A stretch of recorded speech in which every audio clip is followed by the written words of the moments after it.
कल रात जब पूरा हिंदुस्तान सो रहा था, वॉशिंगटन के एक कमरे में बैठे कुछ लोग एक फैसला ले रहे थे। और उस एक फैसले का असर आ रहा है आपकी ईएमआई पर, आपके म्यूचुअल फंड पर, रूपी पर और भारत की सबसे बड़ी इंडस्ट्रीज पर। इंटरेस्ट रेट तो नहीं बदला, लेकिन जो नहीं हुआ वही असली कहानी है। चलिए डिकोड करते हैं। अमेरिका का सेंट्रल बैंक फेडरल रिजर्व यानी द फेड दुनिया का सबसे पावरफुल बैंक है। क्यों? क्योंकि डॉलर दुनिया की रिजर्व करेंसी है। जब फेड अपना इंटरेस्ट रेट हिलाता है तो पैसा दुनिया भर में इधर उधर दौड़ता है, इंडिया से भी।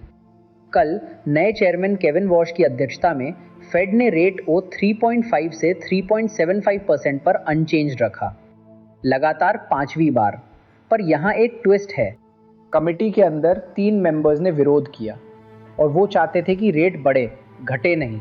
ये सिग्नल देता है कि फेड के अंदर इन्फ्लेशन की चिंता अभी भी गर्म है।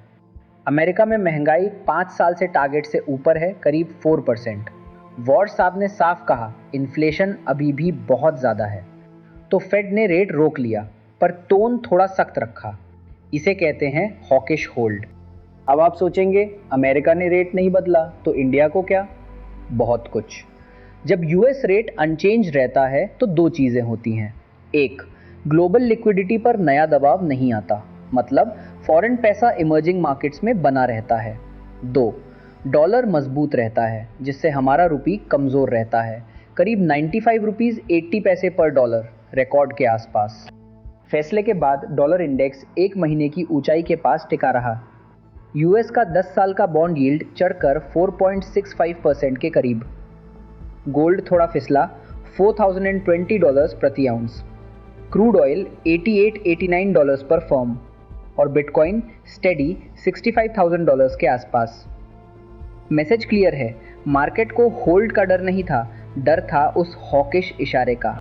लेकिन यहाँ जो हुआ वो और भी इंटरेस्टिंग है। फैसले से पहले ही इंडियन मार्केट उड़ गया। सेंसेक्स 889 पॉइंट्स ऊपर, 77,654। निफ्टी 24,250 पर, जून के बाद का सबसे बड़ा दिन। और इस रैली का हीरो एक ही sector, Indian IT. Nifty IT 2.3% ऊपर, इन्फोसिस अकेला 4.3% चढ़ गया। आईटी के लिए ये फैसला डबल फायदा है। पहला, फेड ने कहा यूएस की ग्रोथ सॉलिड है, मतलब टीसीएस, इन्फोसिस, एचसीएल के अमेरिकन क्लाइंट्स का बजट सेफ। दूसरा, कमज़ोर रुपी। जब ये कंपनीज डॉलर में कमाती हैं और रुपी में खर्चा करती हैं तो हर गिरावट सीधा मार्जिन बढ़ाती है। इमीडिएट में रिलीफ रैली, 6 महीने में डील पाइपलाइन स्ट्रॉन्ग, 1 साल में अगर यूएस स्ट्रॉन्ग रहा, अर्निंग्स अपग्रेड। रिस्क, अगर हायर फॉर लॉन्गर रेट से अमेरिका धीमा पड़ा तो नए डील्स रुक सकते हैं। दूसरा सबसे इम्पॉर्टेंट सेक्टर, बैंकिंग और एनबीएफसीज। ये इंडिया का ट्रांसमिशन वॉल्व है। फॉरेन पैसा, बॉन्ड यील्ड्स और फंडिंग कॉस्ट्स सब यहीं से गुजरता है। अच्छी खबर, फेड ने रेट नहीं बढ़ाया तो ग्लोबल बॉन्ड यील्ड्स में अचानक स्पाइक का रिस्क टल गया। बैंकों के बॉन्ड पोर्टफोलियो को राहत। एफआईआईज जो 4 दिन से बेच रहे थे, अब खरीदार बन गए। HDFC bank, ICICI, SBI, Jio financial, deposit rich, strong capital नाम फायदे में। लेकिन जो एनबीएफसीज बाहर से डॉलर में उधार लेते हैं, उनके लिए फंडिंग अभी भी महंगा, पूरी इकोनॉमी के लिए। आरबीआई ने अपना रेपो रेट 5.25% पर रोका हुआ है, न्यूट्रल स्टांस। स्टेडी फेड से आरबीआई को थोड़ी सांस मिली, रुपी बचाने के लिए रेट बढ़ाने की मजबूरी नहीं। पर याद रहे, जब तक यूएस रेट इतना ऊंचा है, आरबीआई एग्रेसिव कट भी नहीं कर सकता। क्रूड महंगा प्लस रुपी कमज़ोर, इंपोर्टेड इन्फ्लेशन का रिस्क बरकरार। तो अगले कुछ महीने किस पर नज़र रखें? Home loan borrowers. आरबीआई के रेट कट की जल्दबाजी मत करिए, कॉरिडोर टाइट है। एक्सपोर्टर्स, कमज़ोर रुपी आपके हक में, पर हेज करिए।